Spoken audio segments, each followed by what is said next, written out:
Deixa eu já agradecer de antemão o Julian ter topado dar essa entrevista aqui pra gente e perguntar aqui pro Julian, assim que eu colocar ele na tela, Julian, o gabinete do ódio do Carluxo é responsável por boa parte dos problemas que a gente enfrentou com o bolsonarismo? Seja muito bem-vindo, Julian. Muito obrigado por ter topado essa entrevista. Tudo bom? Olá, Pedro. Tá me ouvindo bem? Tô te ouvindo bem. Tá tranquilo. Primeiramente, agradecer o convite que você me fez, Pedro. Desde já agradecer também a atenção, né, e a audiência aí dos seus associados, seus seguidores, enfim. Bom, você já entrou já com os dois pés e com as duas mãos, né? É para começar daquele jeito que o povo gosta, né? O povo gosta de ver você falar. Olha só, cara, na realidade, o Gabinete do Ódio é uma sucursal do Carluxo, né? Ele, na realidade, ele foi, eu posso dizer a você, o grande catalisador de todos os problemas. Eu, inclusive, digo que ele foi o que mais gerou problema nesse governo, induziu Jair a erros grotescos, afastou aliados honestos, porque hoje os aliados de Bolsonaro são desonestos, tá? São corruptos, fazem parte de tudo aquilo que ele lutou contra, porque o que é que acontece? Essa instabilidade de lidar com relações pessoais, porque o que é que acontece, Pedro? Quando você é uma pessoa de relações familiares conturbadas, quando você é uma pessoa sem equilíbrio com relacionamento com irmãos, com pai, com mãe, você vive ali em um caos familiar, você, quando vai ao poder, você ascende ao poder, você transfere isso em grande escala, tá? Então, quando eu conheci Jair, o Flávio, que é o político da família, tá? Ele é o político, ele é um malandrão ali, é o cara que vai falar, mesmo que não goste de você. O Carlos era intrigado dele, tá? E não se dava muito bem com o Jair, não, por causa da separação da mãe, com Michele, aquilo era uma confusão. O Renan, quando chegou, parecia um bichinho assustado, o Carlos não queria nem contato. O único que se dava muito, assim, relativamente bem com ele era o Eduardo. Mas o Carlos sempre foi o mais paparicado, tipo aqueles meninozinhos doentes da família, sabe? Que tem uma atenção especial. Não tem aqueles meninos da orelha grande, que é o dono da bola, da quadra, que quando vai chegar de noite ele faz, me dá a bola e vai embora. Pronto, ele era esse aí. Ele era o confuseiro da história. E muito, muito escondido, né? Eu me lembro que eu tive com ele, acho que umas 3, 4 vezes, tem até foto minha na internet, eu na praia com ele também, ele com a mão no meu ombro lá no gabinete do pai, eu conversava com ele, até no início um cara agradável, sabe? Mas depois que eu fui me aprofundar no narcisismo, propriamente dito, no diagnóstico de narcisismo, eu hoje realmente, assim, traço esse diagnóstico para ele. É uma pessoa que no primeiro momento ele é muito agradável, depois ele se torna uma pessoa sem empatia com nenhum tipo de relação, tá? É uma pessoa que desconhece qualquer tipo de sentimento de misericórdia por quem quer que seja, é uma pessoa que tem um problema psicológico muito grave. E esse problema psicológico se estende ao pai, porque existe ali uma simbiose muito grande, mental, uma dependência emocional muito grande de Jair em relação ao filho, aonde ele precisa, imagina só, Pedro, você pegar, eu estou falando assim, gente, é porque eu sou um cara de palavras mais fortes, tá? Eu não sou muito diplomata. Enquanto alguns são bisturi, eu sou facão, o meu corte é mais grosseiro, mas vamos lá. Se você pegar o imbecil e você colocar na cabeça dele que ele é um gênio, isso é uma tragédia. Sim. E o Carlos Bolsonaro, ele é um imbecil, ele se julga gênio. Você tem ideia? Quando Bolsonaro diz assim, ele foi o grande estrategista de campanha de rapaz, eu fico olhando, dizendo, meu Deus, isso é um hospício. Porque não foi. E menospreza, inclusive, o trabalho de vocês, né, Julian? Eu me lembro de entrevistas na época da vitória, foi muito mais gente responsável pela vitória do Jair. Não, né? Não tem condições de você pegar... Eu mesmo dediquei minha vida 3 anos e um pouco, rodando o Brasil com um deputado, pagando as minhas passagens, minhas hospedagens, quando eu não ficava lá na casa dele, do Jair, lá em Brasília, no apartamento dele, ou no hospital, num hotel de passagem do militar, que às vezes eu ficava, ou na casa de um voluntário, casa não, hotel, mas era o meu custo. Agora imagine você passar 3 anos viajando o Brasil às suas custas numa pré-campanha de presidente. Quanto custa isso? Me custou quase R$500 mil, amigo. entendeu? Eu pegar o meu carro, teve vez de eu rodar 1.000 quilômetros para pegar Jair, no Piauí, saindo aqui de João Pessoa, eu e minha esposa. Então, assim, esse tipo de trabalho foi totalmente... e sem falar no custo do meu tempo, porque eu não sou um cara barato. Eu era empresário, eu tinha minha vida, e eu fiquei assessorando ele voluntariamente. Aí você vê um cara que tinha uma relação extremamente estreita comigo, isso aí não tem, é inconteste, cara. Ó, deixa eu te falar, não há possibilidade de eu te falar alguma coisa aqui que você diga, Juliano, me prove. Eu lhe provo. Eu lhe mando uma foto, eu lhe mando um áudio, eu lhe mando uma imagem, uma reportagem. Eu estava ali sempre, mas os filhos não. Porque o Eduardo, vez por outra, estava presente, mas o Eduardo em si, e eu tenho uma cultura do trabalho, Pedro, eu sou um cara aqui da Paraíba, eu comecei a trabalhar muito cedo, ainda menor de idade, o meu pai, eu sou daquela geração muito, que a gente chama aqui pé duro, grosseira, raiz. Então, o trabalho para a gente é cultural, para eles não.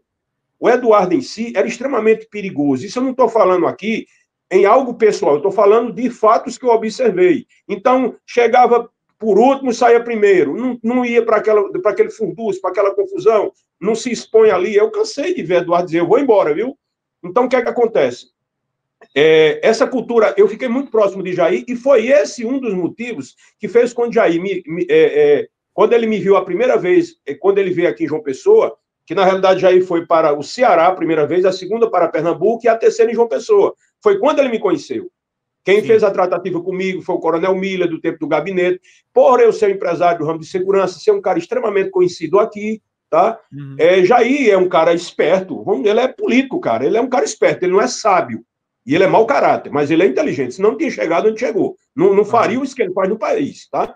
O que é que acontece? Ele viu um cara ali, ele sentiu, ele disse, esse cara aqui é macho, esse cara aqui é homem, ele não é um menino, ele não é um bajulador, tá? Uhum. E quando ele veio aqui para João Pessoa, o governador era Ricardo Coutinho, era um governador de esquerda, desse esquerda raiz mesmo, meu amigo foi nó. Chegou a ônibus com quilombola, com ativistas, e ele, na hora que ele entrou dentro da Câmara de Vereadores, tinha para mais de 150, 200 pessoas fora, para acabar com aquela audiência pública que estava ali. Eu, um cara esperto, que eu vim do segmento de segurança, coloquei mais de 40 homens ali no meio da multidão, tal, fazendo o meu trabalho, porque eu realmente acreditava nesse aspecto de mudança que vem em 2012, tal, aquela coisa toda que eu não me culpo por isso, porque eu estava bem intencionado e eu estava usando meu rosto, eu não estava usando máscara.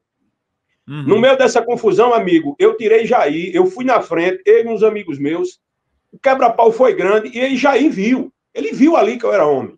Depois a gente foi para outro lugar e eu dei uma assistência a Jair aqui, que eu digo uma coisa a você. Hoje seria muito caro, tá? Fora isso, a minha exposição. Aí, voltando para a história. Esse tipo de relação, os filhos não sabiam.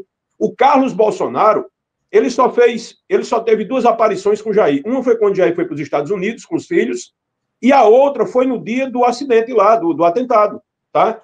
Foi as únicas vezes que Jair estava com ele, mas as demais viagens não existiam, porque Jair deixava o Carlos dentro de uma jaula lá no Rio de Janeiro, assistindo os vídeos de Olavo de Carvalho, futucando um, alfinetando o outro, postando uma coisa no Instagram, mas isso não é estratégia de marketing. A estratégia de marketing traçada depende, sim, de dinheiro, de articulação política. Jair não teria tido a facilidade de sair se não fosse a articulação minha com Luciano Bivar, com o ex-deputado federal Francisquini. A Joyce fala uma história muito parecida com a sua, a Joyce Hasselman, que ela encontrou... Na realidade, Joyce, deixa eu te falar. Todo esse pessoal que veio depois, inclusive a Joyce, eles vieram depois de mim muito. Só para você ter ideia, eu recebo uma ligação de Jair dizendo, olha, Juliano, tem uma jornalista que quer falar comigo. E Jair me mandava ir na frente fazer a varredura, para saber se tinha um arapuca e tal. E eu fiz o contato com a Joyce, me encontrei com Joyce no Piauí, falei com ela no Piauí. É uma pessoa que tem muita personalidade, ela fala a verdade, mas é uma bomba relógio. Entendi. Joyce é uma pessoa dificílima de temperamento. Tá? Foi uma das pessoas mais difíceis e mais... Deixa para lá. O que é que acontece? Fui para a casa dela lá, encontrar o Jair não, conversar com ela e levar o Jair. Só quem estava dentro da sala era, só para você ver o nível, eu, Joyce, Jair e minha esposa. Todo mundo ficou embaixo do prédio. E lá, Joyce, inclusive eu tenho uns diálogos gravados em vídeo.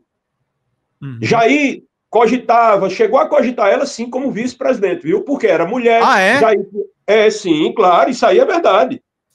Por quê? Porque Jair, até Joyce chegar, Jair não tinha ninguém de nome no país que pudesse assim dizer assim, representa um arquétipo de mulher.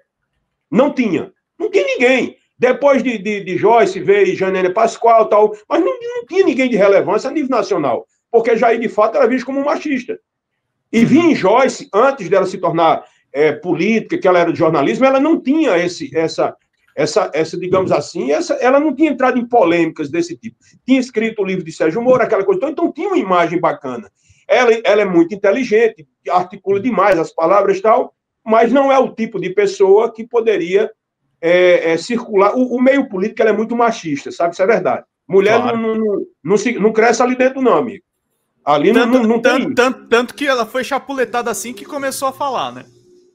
Mas ela, na realidade, era uma pessoa, por exemplo, Joyce, ela quando está com você, amigo, não estou aqui falando dela, não, eu gosto muito dela, assim, embora ela seja uma pessoa que... Eu tive uma relação boa com ela, mas também peguei cada quebra-pau da porra com ela, quebrei quebra-pau mesmo, grande, tá? Porque eu sou temperamental também, ela era, e ela é muito autoritária, era isso aí. Mas, assim, ela teve uma contribuição muito importante, tá? Ela teve uma contribuição muito importante e, assim... foi massacrada. Eu pensei que Joyce ia entrar numa depressão profunda e o bolsonarismo só teria ficado satisfeito se Joyce tivesse perdido a vida ali numa depressão profunda, porque ela sofreu bullying demais, amiga. Ela é muito forte. Sim. Aí, resumindo, eu levei Jair no apartamento, nós conversamos e Joyce depois se encontrou com Jair em São Paulo, ele, Eduardo e Joyce. Aí Joyce já não estava nem aí para mim mais não, porque Joyce é assim, depois que ela consegue o que ela quer, ela não está nem aí para ninguém mais não. Fala pessoal da Folha Democrata, aqui é Pedro Zambarda, editor do canal, falar um pouquinho a respeito da necessidade de vocês financiarem a Folha Democrata, gente. A Folha Democrata é financiada através de um Pix chamado Folha Democrata, é o endereço do Pix, né? folhademocrata@gmail.com. Nós precisamos do nosso jornalismo financiado por vocês que são do nosso público, porque nós passamos vários perrengues aqui com o YouTube, vocês sabem muito bem. E mesmo assim, graças a essa comunidade muito unida, a gente conseguiu fazer lives históricas, acompanhar praticamente ao vivo a campanha do Guilherme Boulos, trazer informações exclusivas a respeito de Gustavo Gayer, de Olavo de Carvalho, de todos os bolsonaristas, combater as fake news e tudo o que a gente acompanha. Por R$80 no nosso Pix você ganha um curso de roteiro para série, o que é muito importante se você é artista, roteirista, se você lida com essas práticas da economia criativa. Outra forma de você colaborar também é se tornando membro aqui do nosso canal. Isso é muito importante para você fazer as suas atividades por aqui, porque você tem acesso a vídeos exclusivos e nós temos um curso de jornalismo básico para você poder acompanhar a partir de R$5, que é ministrado por mim. A gente tem aí quase uma dezena de aulas e muito conteúdo para você poder acompanhar.